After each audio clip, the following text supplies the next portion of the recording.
Hello বন্ধুরা, দেখো রান্না বসিয়ে দিয়েছি। চলো একটু গল্প করি। আমি না বিয়ের আগে রান্না করতে পারতাম না। রান্নাটা আমার কাছে খুব কঠিন মনে হতো। আর মা দিদি ছিল বলে রান্নাঘরে আমাকে যেতেই দিত না।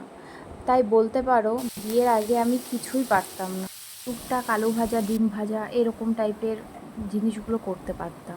সুন্দর করে মাছের ঝোল, মাংসের ঝোল কোনো কিছুই করতে পারতাম না। বিয়ের পরে ধীরে ধীরে একটু একটু করে শিখেছি। তাও খুব ভালো একটা রাঁধুনি এখনও হতে পারিনি। অনেক কিছু শেখা এখনও বাকি আছে।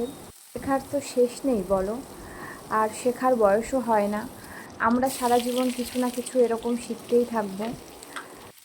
বিয়ের প্রথম প্রথম না আমার রান্নাঘরে অনেকটা সময় কেটে যেত। আমি বুঝতে পারতাম না কী দিয়ে শুরু করব। এখন আগের থেকে অনেক তাড়াতাড়ি রান্নাও করতে পারি আর অনেক কিছু শিখেও গেছি। আসলে সময়ের সাথে সাথে মানুষ সমস্ত কিছুই শিখে যায়। তো এই ছিল আজকে রান্না বান্না। তোমরাই বলো আজকে কি রান্না করলাম। কেমন লাগলো ভিডিওটি অবশ্যই জানিও।